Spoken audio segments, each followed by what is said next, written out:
కొలసీలకు రాసిన పత్రిక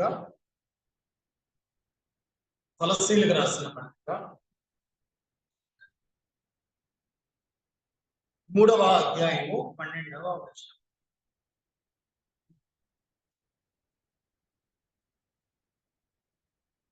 దగ్గర తెలుగు బైబిల్స్ ఉన్నట్లయితే,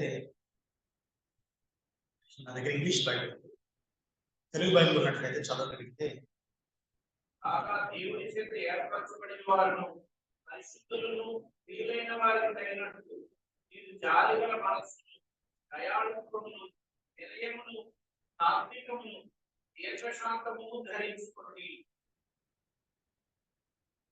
మనం చదువుకున్న వాక్య భాగం నుంచి కొన్ని విషయాలు మనం ధ్యానించాలి.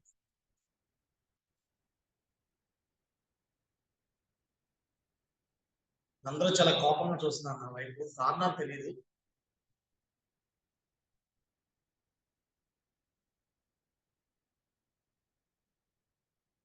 నేను మీకులాంటి వ్యక్తులమే. చక్కటి చిరునవ్వు కనుక మీ ముఖాల మీద పెట్టుకోగలిగితే వాక్యం కొంచెం సాఫీగా సాగిపోవాలని కోరుకుంటున్నాను. ఆ సంఘానికి ఎందుకు వచ్చావు అన్నట్లుగా కాకుండా, మళ్ళీ మీరు అస్తమానం మా సంఘానికి వస్తూ ఉండాలి అన్నట్లుగా మీ ముఖం మీద చిరునవ్వు పెట్టుకోగలిగితే వాక్యం నుంచి సాఫీగా అంటాం.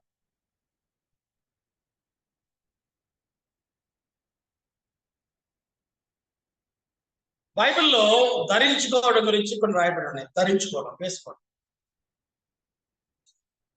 సంఘానికి వచ్చేటప్పుడు షర్ట్ వేసుకుంటాం, శారీ కట్టుకొని వస్తారు. ఫంక్షన్కి వెళ్ళేటప్పుడు, వివాహానికి వెళ్ళేటప్పుడు కొన్ని విలువైన వస్త్రాలు కట్టుకుంటాం. సందర్భాన్ని బట్టి మనం ధరించుకునే మారుతూ ఉంటాయి.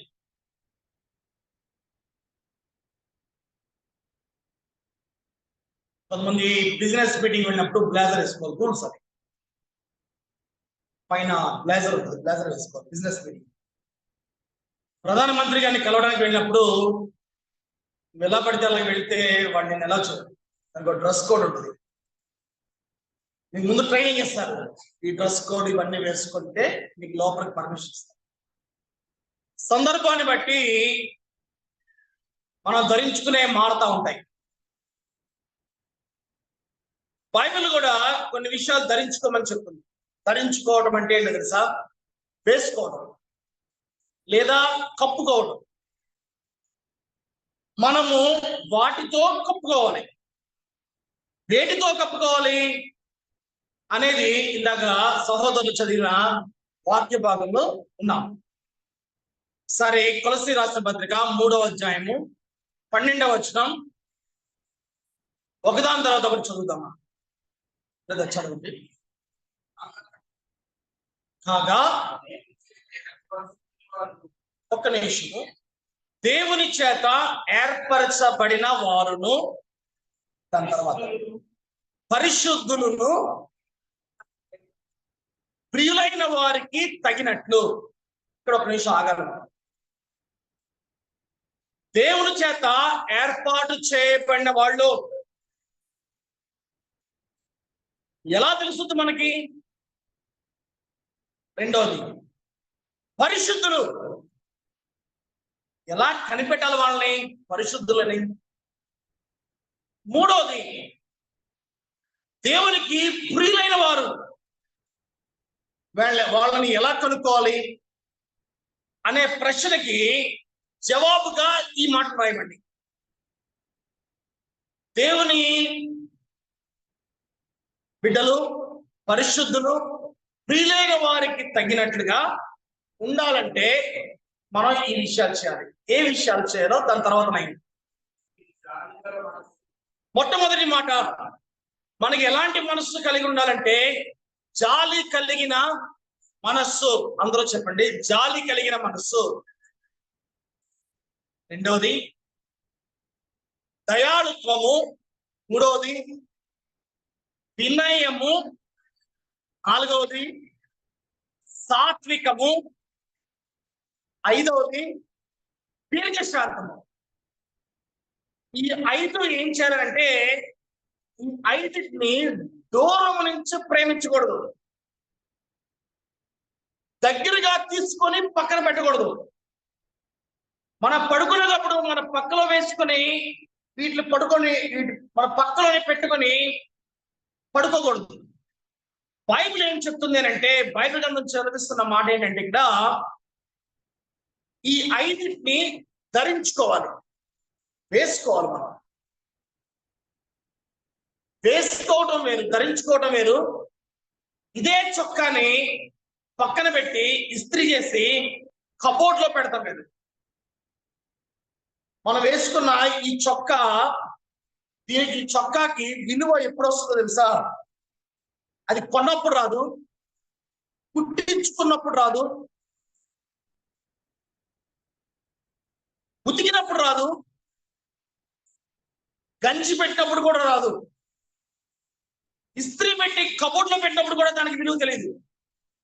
ఆ చొక్కా ఎంత శ్రేష్టమైనదో, ఆ వస్త్రం ఎంత శ్రేష్టమైందో ఒక వ్యక్తి ఎప్పుడు కనిపెట్టగలంటే, ఆ వస్త్రాన్ని వేసుకున్నప్పుడు. నువ్వు బయటకు వచ్చినప్పుడు నీ ఇంట్లో వాళ్ళు కానీ నీ బయట వాళ్ళు కానీ, అయ్యారు చొక్కా భలే ఉంది అయ్యారు అని ఒక మాట కనుకంటే, అప్పుడు దానికి విలువ వస్తుంది. బైబిల్లో ప్రభువు చెప్తున్న మాటలు ఉన్నాయి. ఇందులో ఆయన ఏమన్నారంటే, మనం కొన్ని ధరించుకోవాలంట. ఆ ధరించుకోవాల్సిన విషయాల్లో 5 భాగాలు ఇలా మనం చదువుకున్నాం. మొట్టమొదటి ఏంటంటే, జాలి కలిగిన మనస్సు. రెండవది దయాళుత్వము. మూడవది వినయము. నాలుగవది సాత్వికము. ఐదవది దీర్ఘ శాంతము.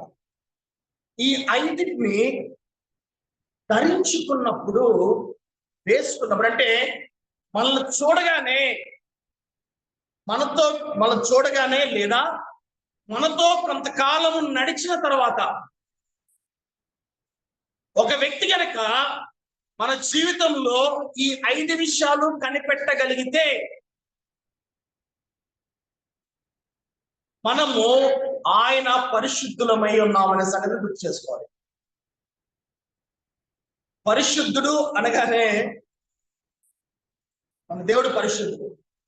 ఇంగ్లీష్ లో హోలీ అని ఉంటుంది. దానికి వేరే తర్జుమా ఏంటంటే, హోలీకి అర్థం, పరిశుద్ధతకు అర్థం ఏంటంటే సెట్ అపార్ట్, అంటే వేరుగా ఉండడం. దాన్నే పరిశుద్ధ అంటారు. పరిశుద్ధత అనగానే వస్త్రాలు మంచి ధరించుకోవడం, ముసుగు మాత్రం వేసుకోవడం, మాట్లాడేటప్పుడు చాలా తగ్గించుకునే ప్రైజ్ లార్డ్ బ్రదర్, ప్రభువు మిమ్మల్ని దీవించును గాక అని మాట్లాడతాం. చాలా మంది ఈ దీన్ని చూసి పరిశుద్ధులు అని అనుకోవాలని అనుకుంటూ ఉంటారు. కాదు, ఇది ఎలా ఉన్నారు? చాలా బాగున్నారు, మీరు ఎలా ఉన్నారు? అది పరిశుద్ధత కాదు. చాలాసార్లు మనం మాట్లాడే విధానాన్నే పరిశుద్ధత అని భ్రమపడే అవకాశాలు ఉన్నాయి. పరిశుద్ధతకి అర్థం ఏంటంటే సెట్ అపార్ట్, నిన్ను నువ్వు వేరుగా ఉండాలి. అది పరిశుద్ధత అంటే. గుంపులో గోవింద కాదు, ఏ ఎండకా కొడుకు కాదు, వర్షం వచ్చినప్పుడు కొట్టుకుపోయే చచ్చిన చేపలు కాదు పరిశుద్ధత అంటే. పరిశుద్ధత అంటే చేపలన్నీ ఒకవైపు ఎదుగుతా ఉంటే రివర్స్ ఎదడమే పరిశుద్ధత. నిన్ను నువ్వు వేరుగా చూసుకోవాలి. నువ్వు దేవుని బిడ్డవనే సంగతి నీకన్నా తెలిసి ఉండాలి, ఎదురుగా తెలిసిన లేకపోయినా. మనము ప్రభు బిడ్డలు ఉన్న సంగతి మనకి పూర్తి అవగాహన మనకు ఉండాలి. సెట్ అపార్ట్ అంటే అంతా ఒకటి, కానీ నువ్వు ప్రభు మార్గంలో ఉండి నువ్వు వేరుగా నిన్ను నువ్వు చూపించుకోవడమే పరిశుద్ధత, హోలీనెస్ అంట. మనం గాడ్ ఈజ్ హోలీ అని ఉంటుంది. దాని అర్థం ఏంటి సార్? చాలా మంది ఉన్నారు బయట, కానీ ఈయన స్ప్రేట్, అది దాని మీనింగ్. ఈయన తను తాను మిగతా వాళ్ళందరికంటే, ఈ దేవుడు తను తాను వేరుగా బయలుపరుచుకున్నాడు. Set apart. మనము పరిశుద్ధులము లేకపోతే ప్రభు బిడ్డలు అని ఎలా తెలుస్తుంది? మనము దేవుని చేత ఏర్పాటు చేయబడిన వాళ్ళము అనే సంగతిని ఒక వ్యక్తిని ఏ రకంగా మనం గమనించాలి అంటే ఈ 5 కనబడాలి. మొట్టమొదటి ఏంటి తెలుసా? జాలి కలిగిన మనస్సు. దానికి ఇంకొక తర్జుమా ఏంటంటే కనికరము. దానికి ఇంకో భాషలో కనికరము కలిగిన మనస్సు. రెండవది దయాళుత్వము. మూడవది వినయము. నాలుగవది సాత్వికము. ఐదవది దీర్ఘశాంతము.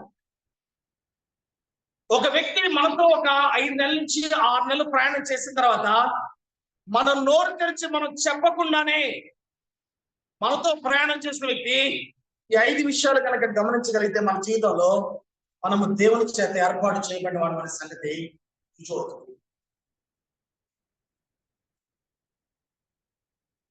ఇది ఒక రోజులో వచ్చేది కాదు. ఇప్పటికీ నాకుందని నేను అనుకోను, కానీ ప్రయత్నం చేస్తాను. ప్రయత్నం వదిలిపెట్టాను, ప్రయత్నం చేస్తానన్నాను. ఒకవేళ భర్తలు అయితే కనుక ఈ 5 సంగతులు ఫస్ట్ కనిపెట్టగలిగిన వ్యక్తి కనుక నీ భార్య అయితే నువ్వు దేవుని చేత ఏర్పాటు చేయబడిన వ్యక్తివే.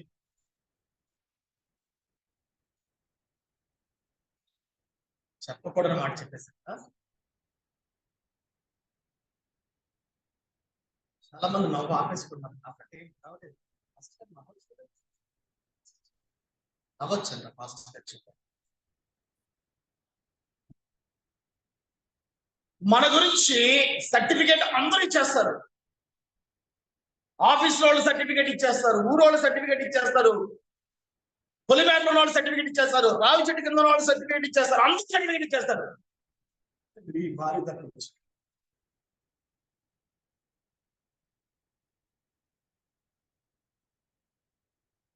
గారు నన్ను మళ్ళీ పిలుస్తా లేదో నాకు తెలియదు, కానీ మళ్ళీ పిలుస్తా లేదో నాకు తెలియదు, కానీ నేను చెప్పాల్సింది చెప్పేసి వెళ్ళిపోతాను. నెక్స్ట్ గంట సేపు నాదే. డాక్టర్ గారు మళ్ళీ రండి అన్న వాళ్ళు ఎవరన్నా చేతి కొంతమంది రావద్దని కోరుకుంటున్నాను. మీ అందరికీ వందనాలు. ఏం చేద్దాం మరి, ప్రభు పని కదా, బైబిల్లో ఉన్నదన్నట్టు చెప్పాలి కాబట్టి తప్పట్లేదు. మరి నేను ఉన్నానంట్లా, నేను ఉండటానికి ప్రయత్నం చేస్తున్నాను, బోధిస్తున్నాను. 2 పాయింట్లు. ఏమైనా డౌట్ ఉంటే నా భార్య ఎదురుకుండా కూర్చుంటే నాకు అడగచ్చు.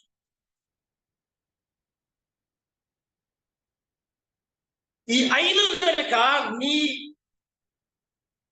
ఇంటి లోపల నీ యజమానులు కనుక గమనించగలిగితే దానికి మించిన సాక్ష్యం ఇప్పుడు ఉంటుందని నేను అనుకోవట్లేదు.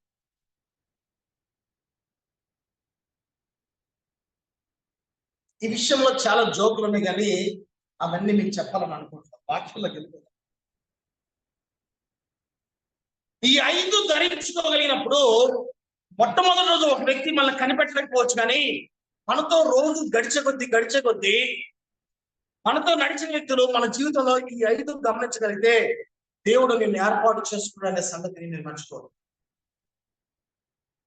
ఈ 5లో ఒక వాక్య భాగాన్ని ఈ రోజు మనం ధ్యానం చేద్దాం.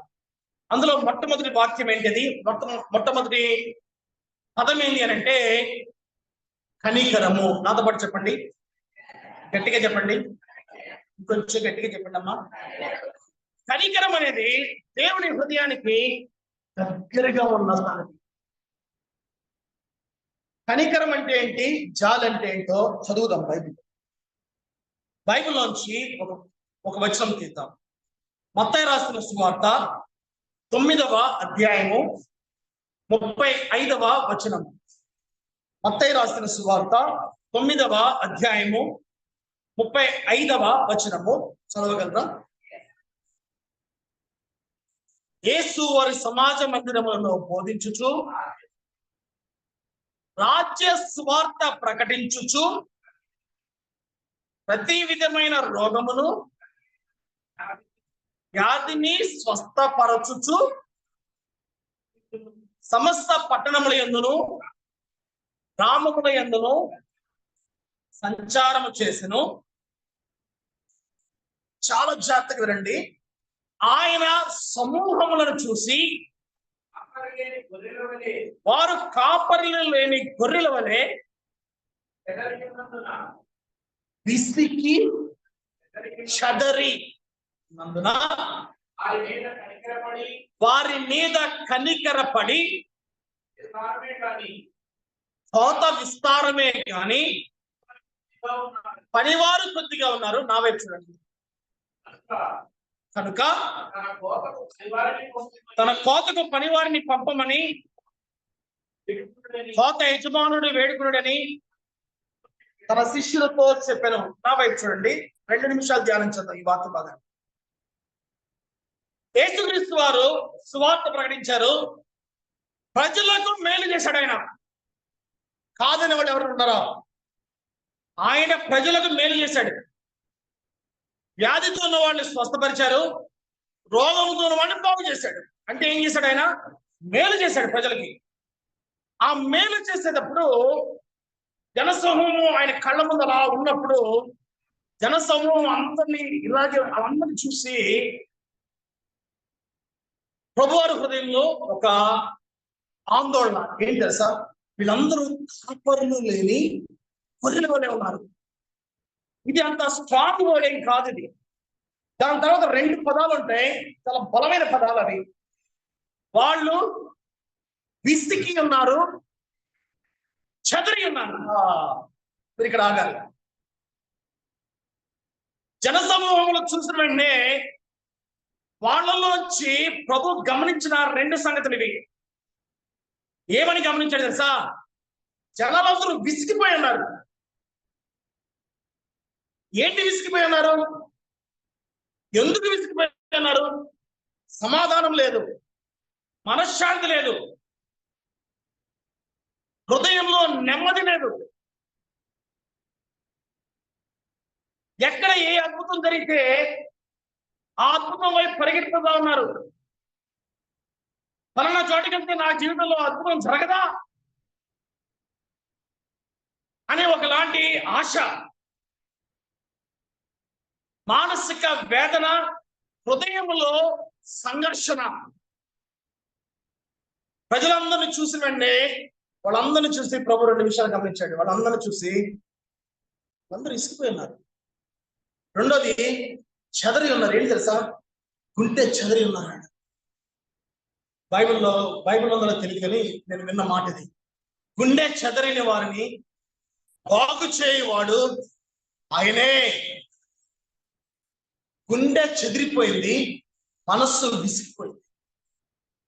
జనాలు చూసిన వెంటనే సువార్థికుడికి ఆయన సువార్త సేవ చేస్తాడు. రాబడికి యేసు గ్రామములు పట్టణములను సంచరించుచు సువార్త ప్రకటించచ్చు అని అంటాడు. అంటే ఒక సువార్థికుడికి జనాలు చూసినప్పుడు, ఒక సువార్థికుడికి, ఒక సేవకుడికి జన సమూహం చూసిన వెంటనే తన హృదయంలో పుట్టవలసిన 2 విషయాలు ఏంటో తెలుసా?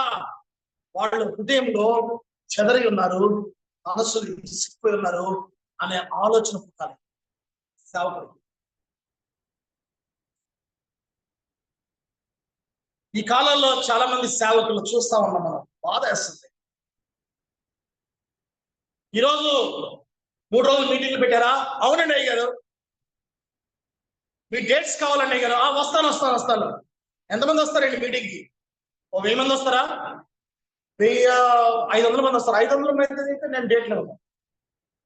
500 మందికి అయితే నేను డేట్లో ఉన్నాను. నా మీటింగ్ అంటే 1000 మంది ఉండాలి మినిమం 1000 మంది అయితే నేను వస్తాను. సరే వస్తాను. ఎంత ఇస్తావేంటి? ఎంత ఇస్తావు?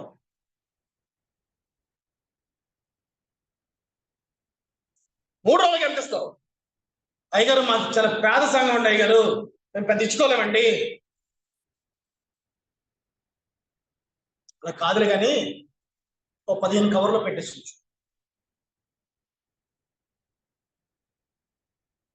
15 కవర్లో పెట్టేసి. అయ్యగారు మీరు ఒక్కళ్ళే వస్తారు కదా అయ్యగారు? నేను ఒక్కడేలా వస్తాను? నా బైబిల్ మోసేవాడు ఒకడు ఉన్నాడు, నా సంచి మోసేవాడు ఒకడు వస్తాడు, నేను బండి ఆపగానే స్టాండ్ చేసేవాడు ఒకడు ఉన్నాడు, కారు నేను నాకు ఆపి దిగ్గానే పార్కింగ్ లో పెట్టేవాడు ఇంకొకటి వస్తాడు,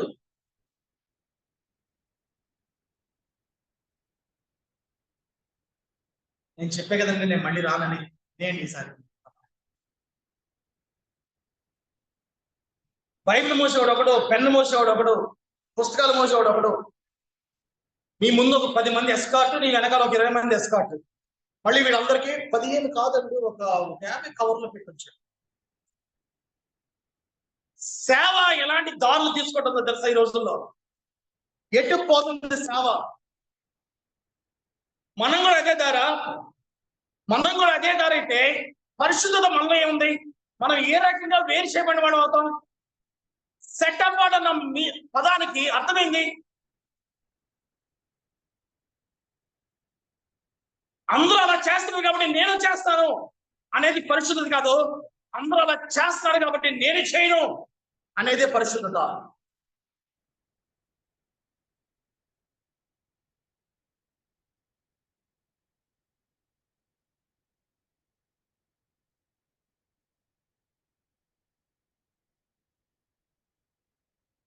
జనాలు చూసినప్పుడు సేవకులుగా గాని, విశ్వాసులుగా గాని నీ హృదయంలో వచ్చే మొట్టమొదటి ఆలోచన ఏంటి?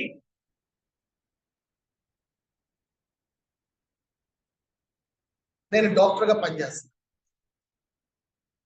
హాస్పిటల్ పేర్లు అవన్నీ చెప్పండి. పేషెంట్స్ వస్తారు నా దగ్గర. పేషెంట్స్ చూడగానే ఒక డాక్టర్ గారు 2 రకాలుగా ఆలోచించవచ్చు. మొట్టమొదటిది చెప్పనా, ఈ పేషెంట్ నుంచి మనకి ఎంత వస్తుంది, అది ఒక మొదటి ఆలోచన. రెండో ఆలోచన తెలుసా, ఈ పేషెంట్ ఎంత కష్టాలు ఉన్నాడు, ఎంత బాధలు ఉన్నాడు, నేను ఏ రకంగా ఏదైనా సహాయపడగలను. రెండో ఆలోచన. మొట్టమొదటి ఆలోచన, ఈ పేషెంట్ నుంచి ఎంత వస్తుంది. మీరు బంగారం గాజులు పెట్టుకెళ్ళారు అనుకోండి, మెళ్ళలో నల్ల పూసలు ఒక 2 కూడా వేసుకున్నారు అనుకోండి, చెవులకు 2 వైపులా డైమండ్ నెక్లెస్ పెట్టుకున్నారు అనుకోండి, గాజులు 1 కాకుండా 4 వేసుకుని వచ్చారన్నమాట మా దగ్గర. మేమేం చేయండి.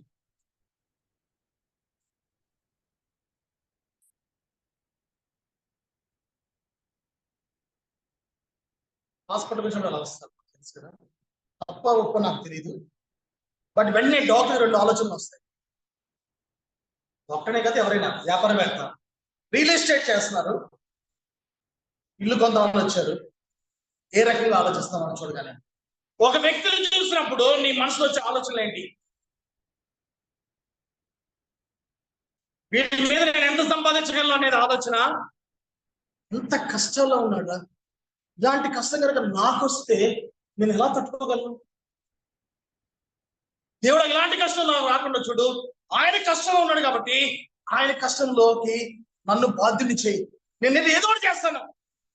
ఆయన కష్టంలో పూర్తిగా తీర్చకపోయినా ఎంతో కొంత తీరుస్తాను, కానీ ఆయన కష్టం నుంచి ఏ రకంగా దాన్ని బయటకు తీసుకొస్తాను అనే ఆలోచన. యేసుక్రీస్తు వారు జనసమూహాన్ని చూసినప్పుడు ఆయన 2 అనుకున్నాడు. ఏం తెలుసా, వాళ్ళు విసిగి ఉన్నారు, రెండోది వాళ్ళు చెదరి ఉన్నారు. వాళ్ళందరినీ చూసి ఏమనుకున్నాడు తెలుసా, శిష్యులందరినీ పిలిచి ప్రార్థన చేద్దాం. ఏమని ప్రార్థన చేయాలి? ఎవరిని పంపించమనాలి? కోత విస్తారమే కానీ పనివారు కొద్దిగా ఉన్నారు. అప్పుడు ఏం చేయాలి ప్రార్థన? కోతకు పనివారిని పంపమని కోత యజమాని అంటే దేవుణ్ణి వేడుకోవాలి. ఇప్పుడు చాలా జాగ్రత్తగా అర్థం చేసుకోండి, చిన్న సూత్రం చెప్తాను. ప్రభు ఏమంటున్నారు తెలుసు, ఇక్కడ కోత విస్తారమే కానీ పనివాడిని పంపించమన్నా. దేవుడికి ఎలాంటి ప్రార్థన చేస్తుంది తెలుసా, తండ్రి కోత విస్తారంగా ఉంది,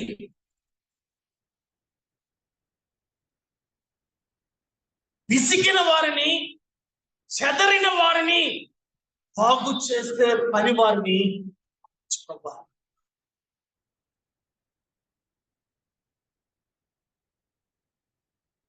బైబిల్ ట్రైనింగ్ వెళ్ళిపోయి 4 చదువులు చదివేసి ఒక చర్చి కట్టేసి ఒక పుల్పిట్ పెట్టేసుకొని నువ్వు సేవకుడు అయిపోయి పాస్టర్ అనిపించేసుకొని ఏదో చేసేద్దామని ఏదో చేసేయద్దు. యేసుక్రీస్తు వారు చాలా స్పష్టంగా చెప్పారు ఇందులో. ఆయన ఎవరు తెలుసా? వాళ్ళు చూసిన వెంటనే వాళ్ళు విసిగి ఉన్నారు, చెదరి ఉన్నారు. వాళ్ళ యొక్క బాధని అర్థం చేసుకోగలిగిన అని వారిని పంపించు తండ్రి అనే సేవకులు కావాలి ఈ రోజుల్లో. అలాంటి వాళ్ళ కోసం ప్రార్థన చేయమన్నాడు.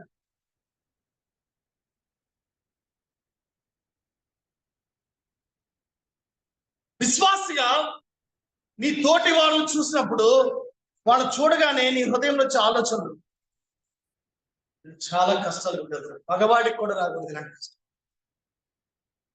నా చేతిలో ఉన్నంత వరకే నా ఏదో ఒకటి చేసి వాళ్ళ బాధను తీర్చాలి, వాళ్ళ కష్టాల నుంచి నేను బయటకు తీస్తాను, వాళ్ళ కన్నీళ్ళు పూర్తిగా కాకపోయినా కొంచెం అన్నా నేను చూడవాలి అనే ఆలోచన కలిగి ఉండమే కనికరం. అంటే బైబిల్లో యేసుక్రీస్తు వారు మాటలు చాలా జాగ్రత్తగా చూస్తే, ప్రభువు జన సమూహమును చూసి వారు విసిగి ఉన్నారు, చెదరి ఉన్నారని వారి మీద కనికరపడి అన్న మాటలు. అంటే కనికరము ఏం చేస్తుంది తెలుసా? కనికరము కలిగిన మనసు ఎవరు చెదిరి ఉన్నారు, ఎవరు గుండెలు చెదిరి ఉన్నాయి, ఎవరు మనసులు విసిగి ఉన్నాయి, మనం ఏం చేయగలం అంటే ఆలోచనని పుట్టించేదే కనికరం. ఇంగ్లీష్ లో ఏమంటుందంటే కంపాషన్. కంపాషన్.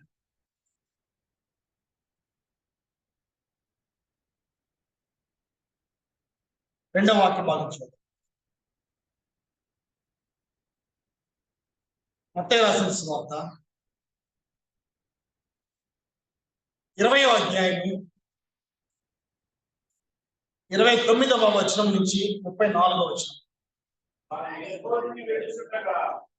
వారు అంటే యేసుక్రీస్తు వారి శిష్యులు ఎరికో నుంచి వెళ్ళుచుండగా బహుజన సమూహం ఆయన వెంట వెళ్ళెను. ఇదిగో త్రోవ పక్కన కూర్చున్న ఇద్దరు గుడ్డివారు విని, దావీదు కుమారుడా మమ్మల్ని కరుణించుమని కేకలు వేసెను. ఓరకుండుడి అని జనులు వారిని గద్దించిరి గాని వారు, ప్రభువా దావీదు కుమారుడా మమ్మల్ని కరుణించుమని మరి బిగ్గరగా కేకలు వేసిరి. యేసు నిలిచి వారిని పిలిచి, నేనేం చేయాలని కోరుకున్నావయ్యా? ప్రభువా మా కన్నులు తెరవమని. యేసు కనికరమని వారి కన్నులు ముట్టెను. వెంటనే వారు దృష్టి పొంది ఆయన వెంట వెళ్ళిరి. నా వైపు చూడండి. రెండవ భాగం కనికరంలో రెండవ సందర్భం ఇది. మొదటి సందర్భము యేసుక్రీస్తు వారు సువార్త చేసింది. రెండోది యేసుక్రీస్తు వారు ఎరుక పట్టణం కూడా వెళ్తారు. ఇద్దరు గుడ్డి వాళ్ళు రోడ్డు పక్కన నిలబడతారు. యేసుక్రీస్తు వారి గురించి వాళ్ళు విన్నారు, ఆయన మమ్మల్ని బాగు చేస్తాడని. యేసయ్యా మా మీద కరుణించును అని కేకలేస్తున్నారు. ఇక్కడ ఇద్దరు వ్యక్తులు ఉన్నారు. మొట్టమొదటి వ్యక్తులు ఎవరంటే యేసుక్రీస్తుతో పాటు వెంబడిస్తున్న వాళ్ళు ఒక బ్యాచ్, రెండవది యేసుక్రీస్తు వారు ఇంకొక బ్యాచ్. ఒక బ్యాచ్ ఏం చేస్తారంటే అక్కడగో అన్నారు. ఒకడు సైలెంట్ వాడు మాట్లాడుకో, ఎవరు అనుకుంటున్నా ఆయన యేసుక్రీస్తు వారు అన్నారు. మాట్లాడుతుండు నిశ్శబ్దంగా, ఎవరిని పడితే ఏది పడితే అడిగేస్తావేంటి అన్నారు ఒక బ్యాచ్. రెండో బ్యాచ్ ఏమన్నా తెలుసా? ప్రభా చాలాసేపు నుంచి అరుస్తున్నాడు ప్రభా, చేతులు కలుపుకుందాం ప్రభా అన్నారు ఇంకో బ్యాచ్. యేసుక్రీస్తు వాళ్ళ దగ్గరికి వెళ్ళారు. బాబు నేనేం చేయాలి, ఏం కోరుకుంటున్నా అంటే కళ్ళు కనబడతలేదు, కళ్ళు తెరవండి. యేసుక్రీస్తు వారు ముట్టారు, వాళ్ళు దృష్టి పొందారు, చూపు వచ్చింది. ఇక్కడ దాకా ఆగింది కదా. ఆ చూపు రాక ముందు ఆ మాట మీద అందరూ చాలా జాగ్రత్తగా, యేసు వారి సమస్య విని వారి మీద కనికరపడి.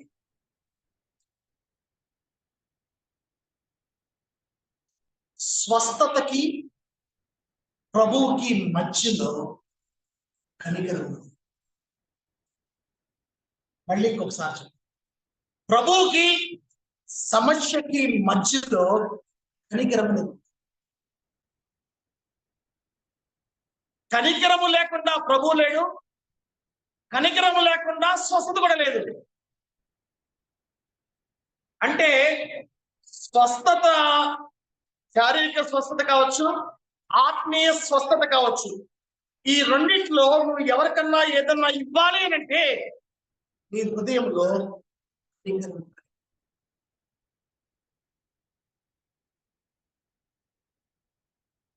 కనికరం అంటే మనం ఏమనుకున్నాం ఇందాక?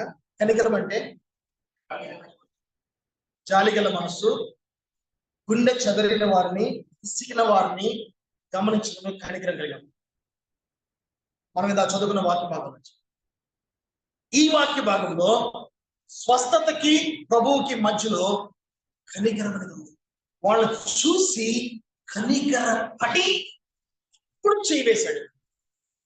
అంటే ప్రభువు వాళ్ళ యొక్క దృష్టిని తీసుకుని రావటానికి ముందు ఆయన లైఫ్ లో జరిగింది ఏంటి అంటే, ఆయనకున్న కనికరము కలిగిన మనస్సు ఒక వ్యక్తి జీవితాన్ని బాగు చేసింది.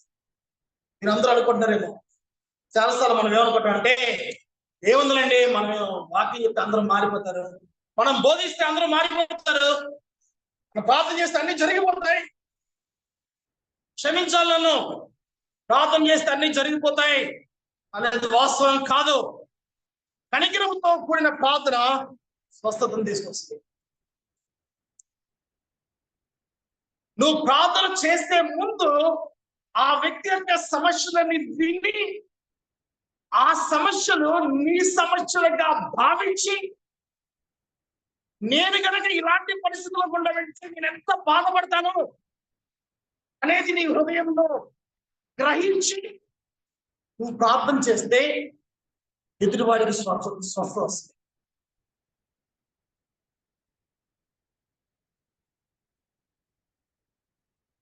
ఆయన దృష్టి పొందిన తర్వాత, ఆ ఇద్దరు గుడ్డి వాళ్ళు దృష్టి పొందిన తర్వాత ఏం చేస్తారు చెప్పండి?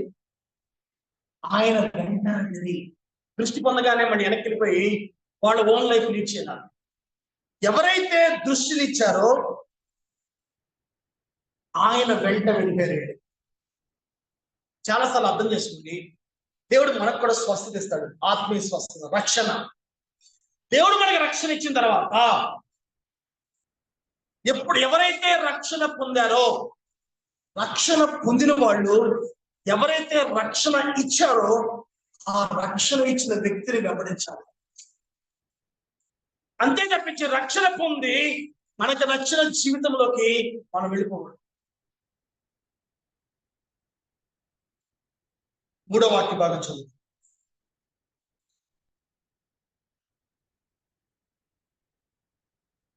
లూకా రాసిన సువార్త 7వ అధ్యాయము 11వ వచనము 12వ వచనము.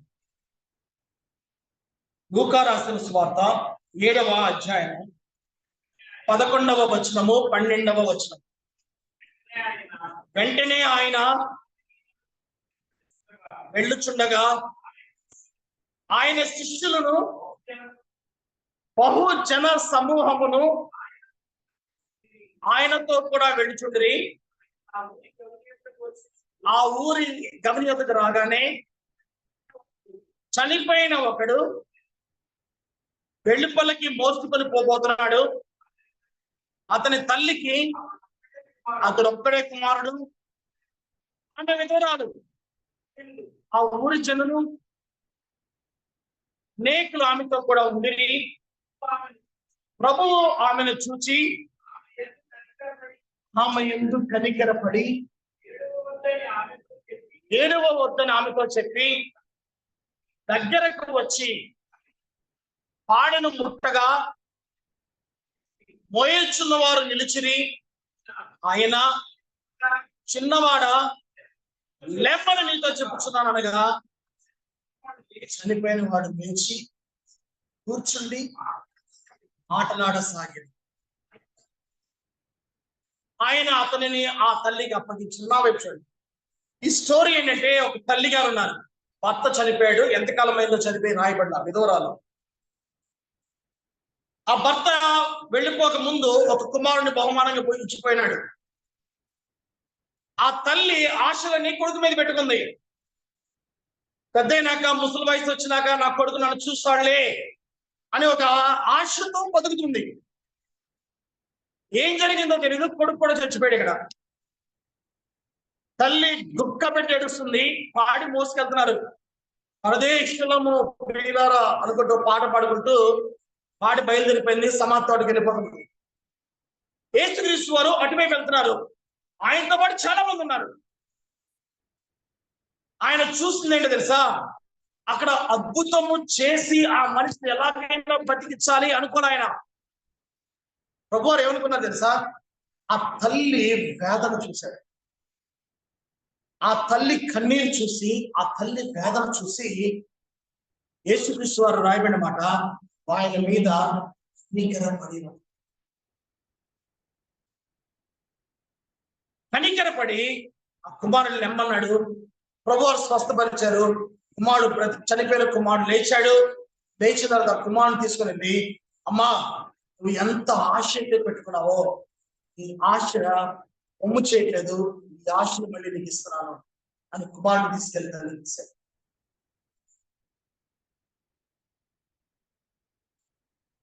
తల్లికి కుమారుడికి మధ్యలో కనికరము కలిగిన ప్రభువు. అంటే చనిపోయిన స్థితి నుంచి బ్రతికి ఉన్న స్థితిని మార్చగలిగింది ఏమిటి అంటే, నీకు నాకున్న కనికరం కలిగిన మనస్సు. మార్చేది ఎవరు అంటే, ఆ కనికరం కలిగిన మనసు ఇచ్చిన మన తండ్రి అయినది.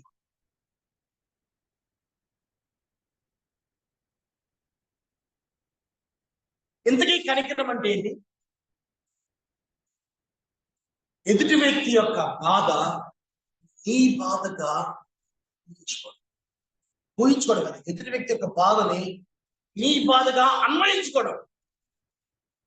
ఇదే సమస్య నాకు వస్తే నేను ఎంత బాధపడతాను, ఇదే పరిస్థితి నాకు కనుక వస్తే నేను ఎంత బాధపడతాను, ఇదే జబ్బు నాకు కనుక వస్తే నేనెంత బాధపడతాను, ఇదే వాళ్ళ పిల్లలకు వచ్చిన సమస్య ఆ పిల్లలకి కనుక వస్తే నా దుఃఖం ఎంత. ఎదుటి వ్యక్తి యొక్క బాధల్ని నీ బాధలుగా అన్వయించుకుంటూ నువ్వు ఏదైతే చేయాలనుకుంటావో అదే ఎదుటి వ్యక్తి వాళ్ళకు చేయడమే కనికరం కలిగిన మనసు. కనికరంలో రెండు భాగాలు ఉంటాయి. మొట్టమొదటి భాగం ఏంటంటే, ముందు నీ బాధగా అన్వయించుకోవడం. రెండో భాగం ఏంటి తెలుసా, నువ్వు దాని మీద యాక్షన్ చేయడం. ఆ బాధను తగ్గించడానికి నువ్వేం చేస్తావో అది చేయటమే కనికరం. జాలి అని ఇంకో పదం ఉంటుంది. జాలి అంటే ఏంటి తెలుసా, వాళ్ళ బాధలన్నీ విన్న తర్వాత అయ్యయ్యో పాపం అనుకోవటం జాలి. అందులో యాక్షన్ ఉండదు. జాలి అన్న దాంట్లో యాక్షన్ ఉండదు. ఉదాహరణకి, అయ్యో ఈ సంగతి తెలుసా, పలానా వ్యక్తి చనిపోయాడంట, అయ్యో నువ్వు కూడా అయ్యో చాలా మంచోడు కదా చనిపోయాడా, అయ్యో అయ్యో అయ్యో అయ్యో అయ్యో అవును అలా జరిగింది, అయ్యో అయ్యో అయ్యో అయ్యో అయ్యో అనేది ఏంటంటే సార్ జాలి. కనికరం అంటే సార్ చనిపోయాడా, నడు వెళ్దాం చూసొద్దు, నడు త్వరగా బయలుదేరు, బట్టలేసుకో, ఏ ఊర్లో ఉంటారు వాళ్ళు, వాళ్ళకి మనం గొడవలు ఉన్నాయిగా, గొడవల సంగతి తర్వాత చూసుకోవచ్చు, ముందే పలకరిస్తున్నాడు. ఈ కనికరం కలిగిన మనసు, జాలి కలిగిన మనసు తెలుసా. నువ్వు ఇంట్లోనే కూర్చొని అయ్యో అలా జరిగిందా, అయ్యో ఎంత కష్టం వచ్చింది, అయ్యో ఎంత బాధ వచ్చింది, అయ్యో పగవాడికి కూడా రాకూడదు అలాంటి కష్టాలు, అయ్యో ఆ తల్లి ఎంత వేదన పడుతుంది, అది జాలి. కనికరం అంటే ఏంటి తెలుసా, మన నాడు పెట్టి చనిపోయాడా. ఒకవేళ మన ఇంట్లో అలాంటిదే మనకి సంభవిస్తే, చనిపోవడం పక్కన పెట్టండి, ఫలానా ఇంట్లో వాళ్ళ కుమారుడు జబ్బు సోకింది, హాస్పిటల్లో అడ్మిట్ అయ్యాడు, మన దాకా వచ్చింది. దాని అర్థం ఏంటి తెలుసా, మన ఇంట్లో మన పిల్లలకి అదే జబ్బు వచ్చి, అదే వ్యాధి వచ్చి, మన పిల్లల హాస్పిటల్ ఉంటే మనం ఏం చేస్తాం, అదే వెళ్ళి ఆ లెవెల్లో కాకపోయినా ఎంతో కొంత చేయటమే కనికరం కలిగిన మనసు.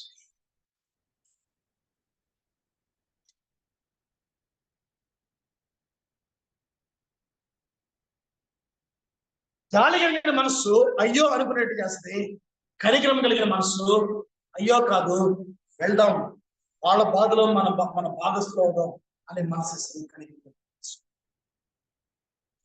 ఆఖరి వచనం చెప్పి ముగించేస్తాను. లూకా రాసిన సువార్త 15వ అధ్యాయము 20వ వచనం. చాలా విషయాలు ఉన్నాయి, నేను చెప్పదలుచుకుంటాను. దూరముగా ఉన్న లూకా రాసిన సువార్త 15వ అధ్యాయము 20వ వచనం అందరం చదువుదాం. 1, 2, 3 గో.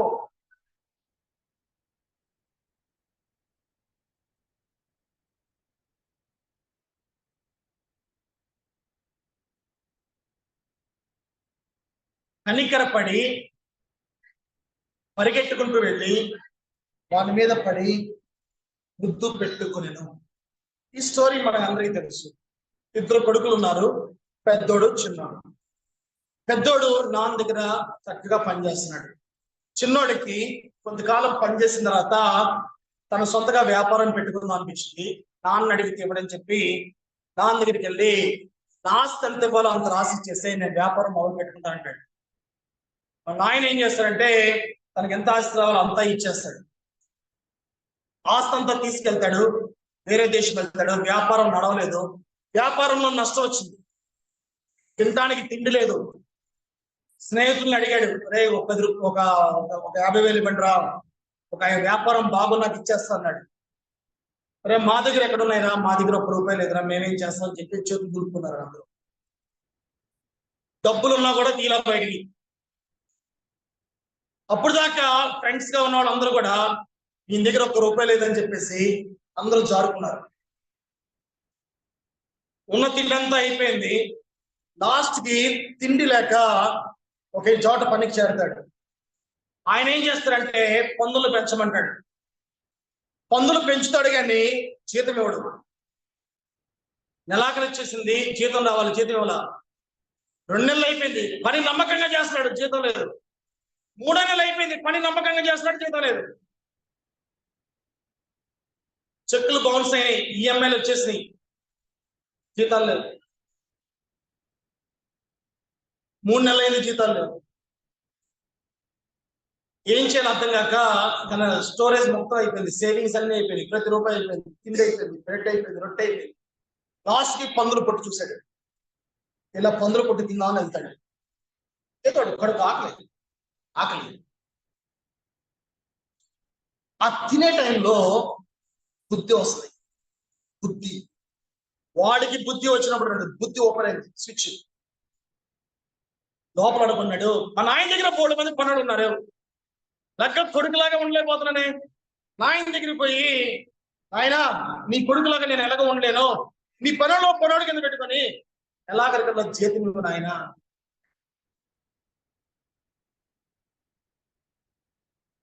అని అందామని అనుకున్నాడు. ఇంకా అనుకోలేక అవలేదు స్టోరీ. ఆ మాటలు చెప్పి ఆయన వాళ్ళ నాయన ఇంట్లోనే పనోడుగా జాయిన్ అవుదాం అని బయలుదేరుతున్నాడు. అంత దూరం నుంచి వస్తున్నాడు. తండ్రి చూశాడు, వాళ్ళ నాయన చూసి పరిగెట్టుకొని వెళ్ళి గట్టిగా కౌగిలించుకొని మెడ మీద ముద్దు పెట్టి మై సన్, నా కుమారుడు అన్నాడు. ఈ రెండింటికి మధ్యలో జరిగింది ఏంటో తెలుసా? కుమారుడికి తండ్రికి మధ్యలో జరిగింది ఏంటో తెలుసా? వాళ్ళ నాయన వాని మీద కనికరం అంటే ఏంటి తెలుసా? మనం అనుకున్నాం కదా, ఆ బాధే కనుక నాకు వస్తే నేనేం చేస్తాను, అది కనికరం అంటే.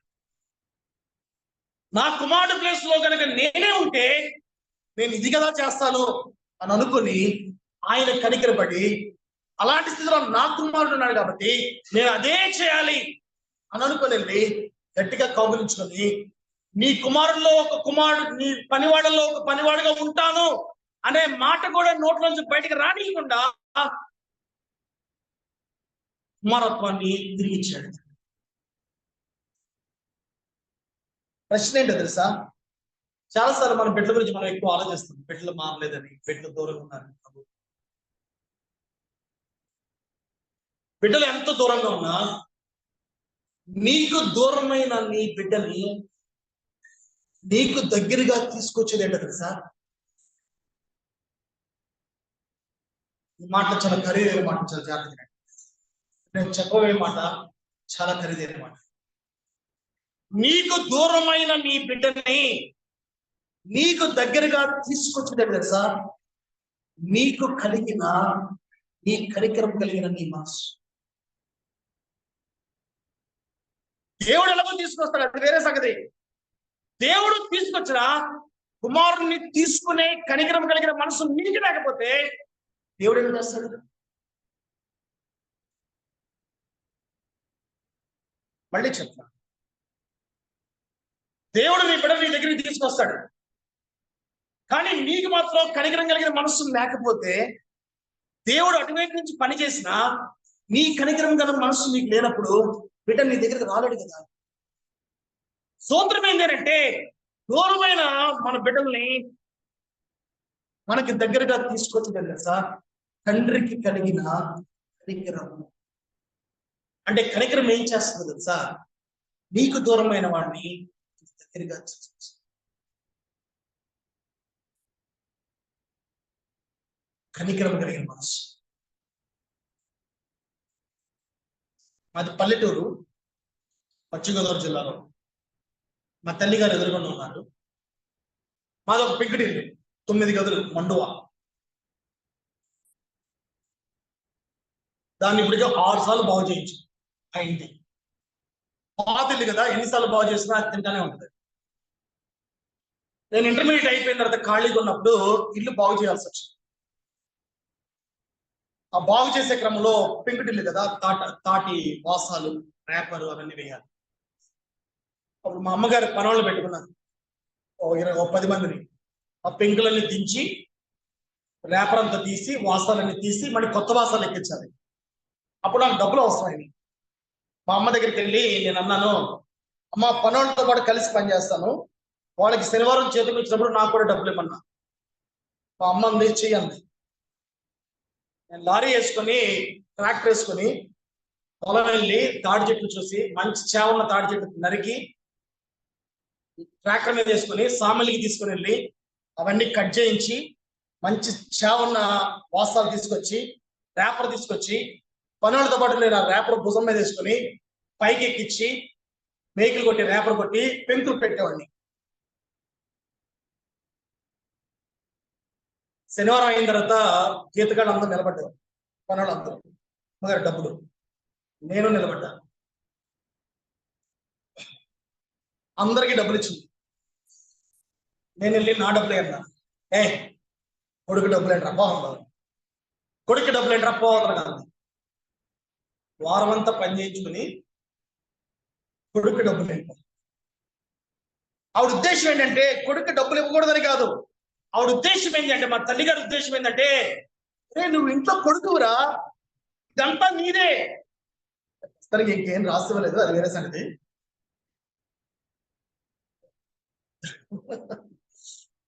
నువ్వు కొడుకురా, ఇదంతా నీదే, నువ్వు పనివాళ్ళలాగా ఆలోచించుకుంటావేంట్రా అని చెప్పి వెళ్ళారట్టుగా. వాళ్ళు పనివాళ్ళు, వాళ్ళు సాయంత్రం కల్లా డబ్బులు ఇచ్చేయాలి. కొడుకు డబ్బులు ఏంట్రా బాధలుగా ఉంది. నేను నన్ను మోసం చేసావు, వారం రోజులు పని చేసుకొని డబ్బులు ఇవ్వాలన్నాను. ఆదివారం వచ్చింది, ఆదివారం చాలా బాధేసింది, డబ్బులు లేవు. అప్పుడు ఇంకా నేను మారు మనసు పొందాను.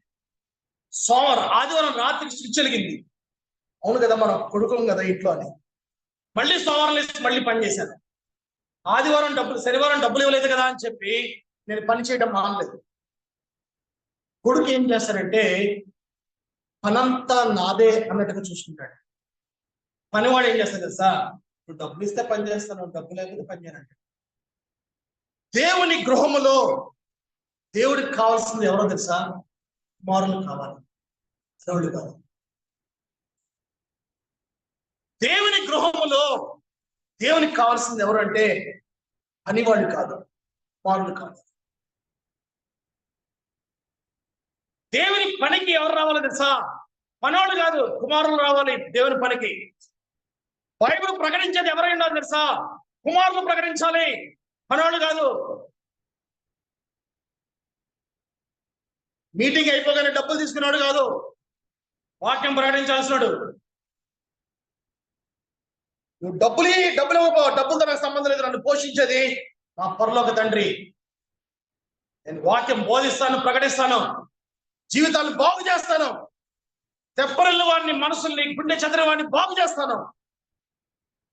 కుమారుడు ఆలోచన అది. మనోడు ఏం చేస్తాడు తెలుసా? మీటింగ్ ముందే బేరాలు మాట్లాడుకుంటాడు. నేను మా టీం వస్తున్నాం, బ్యాగ్ రెడీ చేసుకుంటాను. 3 రోజులు మీటింగ్ అయిపోయిన తర్వాత కొత్త టెక్నిక్ ఏం తెలుసా? కొత్త టెక్నిక్ కాదు, పాత టెక్నిక్. వెళ్ళే ముందు ఏమంటారు తెలుసా? అయ్యగారు మేము వెళ్తున్నాం అంటారు. దాని అర్థం ఏంటి తెలుసా? మీకు చెప్పాల్సిన అవసరం. అయ్యగారు మేము వెళ్తున్నాం అంటే తెలుసా?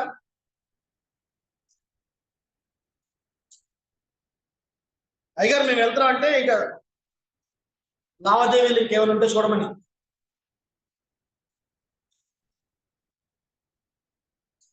చాలా చోట్ల ప్రసంగానికి వెళ్ళాను. ప్రసంగం అయిపోయిన తర్వాత నేను వెళ్తున్నాను అని చెప్పకుండా కూడా వెళ్ళిపోయిన సందర్భాలు చాలా ఉన్నాయి. ప్రసంగం అయిపోయిన తర్వాత నేను కనిపెట్టేవాడు కాదు. నన్ను ఎత్తుకునే వాళ్ళు ఎక్కడికి వెళ్ళిపోయారు డాక్టర్ గారు. ఎందుకంటే నేను వెళ్తున్నానని చెప్పడం నాకు ఇష్టం లేదు. అయ్యగారు నేను వెళ్తున్నానండి అంటే లావాదేవీలు ఎక్కేమంటే చూడండి. పనోడు కుమారుడు ఏం చేస్తే తెలుసా? వీటితో సంబంధం లేదు. వాక్యం బోధించాల్సింది కుమారుడు, పనోడు కాదు. దేవుని సంఘాన్ని పోషించాల్సింది ఎవరు తెలుసా? కుమారుడు, పనోడు కాదు.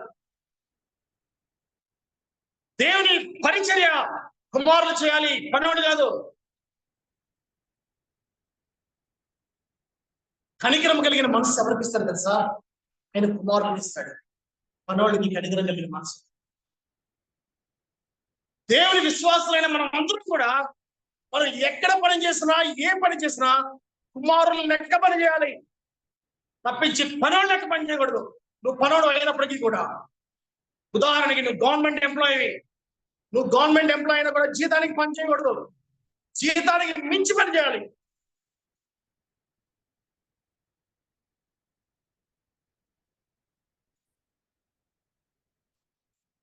నువ్వు గవర్నమెంట్ ఎంప్లాయీ అయితే 9 గంటలకు ఉద్యోగానికి వెళ్ళాలా? నువ్వు 8:30కే ఉండాలి ఉద్యోగంలో. 5 గంటలకల్లా నీ ఉద్యోగం అయిపోద్దా?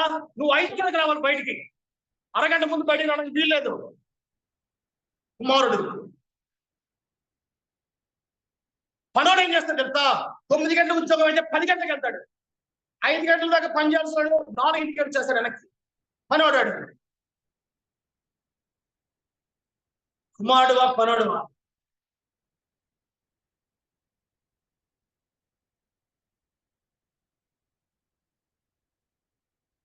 నువ్వు 9 గంటలకు కాదు 8:30కి వెళ్ళాలి. నువ్వు 9 నుంచి 5 గంటల దాకా ప్రభుత్వం నీకు జీతం ఎంతైతే ఇస్తుందో ఆ జీతానికి మించి నువ్వు పనిచేయాలి. నీ చుట్టుపక్కల అందరాడు ఇంత కష్టపడి నువ్వు ప్రభుత్వానికి చేసావు కదా, లాస్ట్ లో ఏమిస్తారా? ఒక శాలువా, ఒక దండ, ఒక మొమెంట్ ఇస్తారు. దానికోసం ఇంత కష్టపడాల్సిన అవసరం లేదు అని నీ చుట్టుపక్కల అందరూ అంటారు. వాళ్ళ కోసం నువ్వు కష్టపడద్దు. నువ్వు కుమారుడు కాబట్టి, అది దేవుని కుమారుడు కాబట్టి ఆ మాటలతో నీకు నాకు సంబంధం లేదు. మనం పని చేసి తీరాల్సిందే. మనం పని చేసేది మొమెంట్ల కోసం, శాలువాల కోసం, దండల కోసం కాదు. మనం పని చేసేది మనం నమ్ముకున్న దేవుడి కోసం మనం పనిచేస్తాం.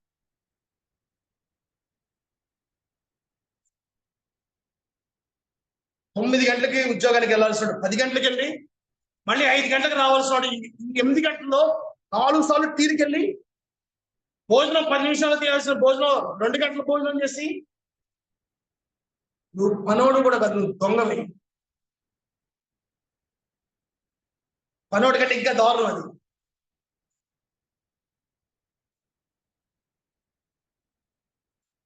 దేవుడు నీకు సొంత వ్యాపారం ఇచ్చాడు. నా ప్రశ్నకి జవాబు చెప్పు. దేవుడు నీకు సొంత వ్యాపారం ఇచ్చాడు. నీదే వ్యాపారం, పెట్టుబడి నువ్వే పెట్టావు. ఎన్ని గంటలు ఎంత పని చేస్తారండి చెప్పండి. ఇప్పుడు చిన్న వ్యాపారం అండి, షాప్ పెట్టుకున్నారు. షాపు 9 గంటలకు తీయొచ్చు. నువ్వే ఓనరు, నువ్వే బాస్. నువ్వు ఎప్పుడు తీస్తే అప్పుడు కొనుక్కుంటారు. కానీ నువ్వు ఎన్ని గంటలు లేస్తావు? 5ంటికి లేస్తావు. 6 గంటలకు ప్రార్థన చేస్తావు.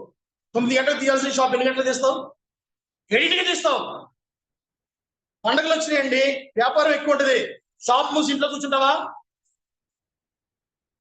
కూర్చో కదా. ఆ రోజు ఇంకా డబుల్ పని చేస్తావు కదా.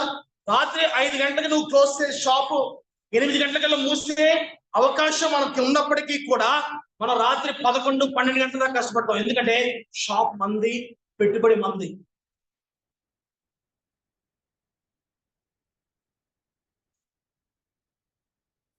మీరు గవర్నమెంట్ ఉద్యోగాలు వచ్చేసరికి నువ్వు 9, 10, 11 గంటల దాకా ఎందుకు పనిచేయవు? నువ్వు ముందే ఎందుకు జంప్ ఇచ్చేస్తావు?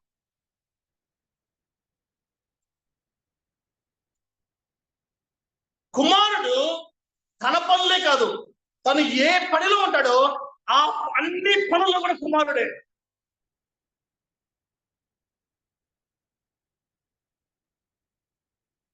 పిల్లల్ని పోషించాలి, పిల్లలకి దాచిపెట్టాలి. కుమారుడు పిల్లల కోసం దాచిపెడతాం, పోషిస్తాం. కుమారుడు లక్షణాలని. భార్యను ప్రేమించాలి. ఇదొక్కటే చెప్పండి డాక్టర్ గారు అనకండి, చెప్పేస్తాం. కొంచెం కష్టమే చెప్పేస్తాం. ఆత్మీయ జీవితంలో నువ్వు ఆత్మీయంగా పరిపక్వత చెందావో లేదో ఎలా తెలుస్తుందో తెలుసా? మళ్ళీ చెప్పారండి. ఆత్మీయంగా పరిపక్వత చెందిన వ్యక్తి అని ఎలా గమనించగలరు తెలుసా? ముందు దేవుడిని ప్రేమించాలి, రెండోది వివాహమైన వాళ్ళు, రెండోది భార్యను ప్రేమించాలి. నువ్వు భార్య కనుక నీకు ఇవ్వబడిన నీ ఏకైక భార్యను కనుక నువ్వు ప్రేమించగలిగితే ఆత్మీయ జీవితంలో పరిపక్వత చెందినవాడు.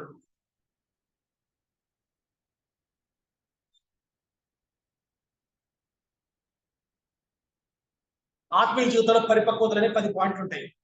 ఆఖరి పాయింట్ కాదు భార్యని ప్రేమించడం, 2వ పాయింట్. 3వ పాయింట్ సంఘాన్ని ప్రేమించడం, విశ్వాసం ప్రేమించడం. 4వ పాయింట్ ప్రార్థన జీవితాన్ని కలిగి ఉంటాం. 5వ పాయింట్ ఇలా చాలా ఉంటాయి. ఆత్మీయ జీవితంలో పరిపక్వత మొట్టమొదటి నీ దేవుడైన యెహోవాను పూర్ణ హృదయంతో ప్రేమించడం. రెండోది నిన్ను వలే నీ పొరుగువాడికి నీకు మధ్యలో ఫస్ట్ ఎవరు వస్తారండి? పెళ్ళైన వాళ్ళకి చెప్పండి సార్. నిన్ను వలే నీ పొరుగువాడిని ప్రేమించాలి కదా. నీ పొరుగువాడికి నీకు మధ్యలో భార్య ఉంది కదా. పొరుగువాడిని ప్రేమించక ముందు భార్యని ప్రేమించాలి కదా.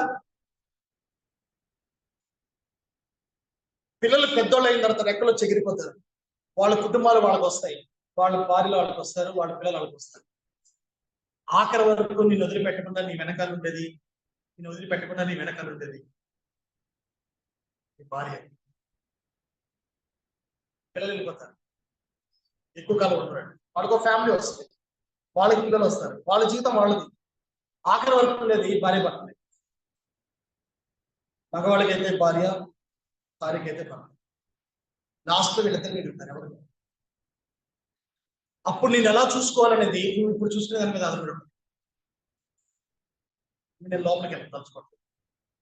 60 సంవత్సరాల తర్వాత నేను ఎలా చూసుకోవాలనేది నువ్వు 30 సంవత్సరాల భార్యను ఎలా చూసుకున్నావో 60 సంవత్సరాల తర్వాత నీకు అది ఉంటుంది.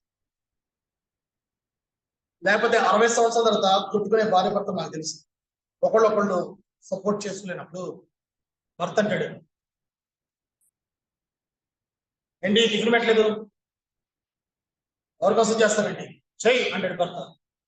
భార్య అంటది, ఏంటి కొత్తగా మాట్లాడుతున్నావు, ఇప్పుడు చేసి పెట్టలేదు అనుకో నీకు అంటది. ఆత్మీయ జీవితంలో పరిపక్వత దేవుడు మనకి ఇచ్చిన సహకారిని ప్రేమించే విధానం మీద ఎక్కువ ఆధారపడి. కనికరం ఏం చేస్తుందో తెలుసా? కనికరము కలిగిన మనస్సు దేవుని మనస్సు. కనికరం అంటే ఎదుటి వ్యక్తి యొక్క బాధని ఈ బాధగా తెలుసు చేసుకొని నీకు అలాంటి బాధ వచ్చినప్పుడు ఏ రకంగా అయితే కోరుకుంటావు జరగాలని అదే జరిగేటట్టుగా చూస్తుంది కనికరం కలిగిన మనసు. దేవుని సింహాసనానికి 4 ఉంటాయి. ఒకటి జస్టిస్, నీతి. రెండవది జడ్జిమెంట్, తీర్పు. మూడవది లవింగ్ కైండ్నెస్. నాలుగవది ఫెయిత్ఫుల్నెస్, నమ్మకం. దేవుని సింహాసనానికి 4 పాదాలు ఉంటాయి. ఒక్కో పాదము ఒక్కదానికి. మొట్టమొదటి ఏం తెలుసా? జస్టిస్, నీతి. రెండవది జడ్జిమెంట్, తీర్పు. మూడవది లవింగ్ కైండ్నెస్, తెలుగులో సాత్వికం కానీ లవింగ్ కైండ్నెస్, దీర్ఘశాంతం, దయాళుత్వం. నాలుగవది ఫెయిత్ఫుల్నెస్. దేవుని సింహాసనానికి ఈ 4 పాదాలు, ఈ నాలుగు మీద ఆయన సింహాసనం. మనం ఆయన సింహాసనంలో కూర్చున్న వాడిని పాటించే మనం కూడా మన పాదాలకు కూడా ఈ నాలుగు కలిగి కనికరం కలిగిన మనసు లేకపోతే కనుక ఈరోజు పరిశుద్ధాత్మ దేవుడు అలాంటి మనస్సు అందరికీ ఇవ్వాలి. కళ్ళు మూసుకుందాం, ప్రార్థన చేద్దాం. ఒక్క 2 నిమిషాలు రిఫ్లెక్షన్ చేసుకుందాం. ప్రభా, కనికరం కలిగిన మనస్సు ఉందా లేదా? ఒకవేళ కనుక కనికరం కలిగిన మనస్సు కనుక లేదు అని నీకు అనిపిస్తుంది, లేకపోతే ఉంది కానీ ఇంకొంచెం ఎక్కువ కావాలి, ధరించుకునే అంత కనికరం కావాలి, ధరించుకునే అంత కనికరం కలిగిన మనస్సు కావాలి. ఒక చొక్కాని ఏ రకంగా ధరించుకుంటామో పూర్తిగా ధరించుకునే అంత కనికరం కలిగిన మనస్సు కావాలి అని కనుక నీ ప్రార్థన అయితే ఈరోజు అడుగు ప్రభువుని అడుగు. ప్రభువు ప్రార్థనకి జవాబిస్తాడు. బైబిల్లో ప్రభు చేసిన అద్భుతాలు చాలా ఉన్నాయి. మీరు ఇంటికి వెళ్ళిన తర్వాత హోంవర్క్ చేస్తూ ఏ అద్భుతం అన్నా మీరు తీసుకోండి, ఆ అద్భుతం జరిగిన ప్రతిసారి ముందు వారి మీద కనికరపడే, వారి మీద కనికరపడి అన్నమాట. కనికరం అనేది లేకుండా అద్భుతం లేదు.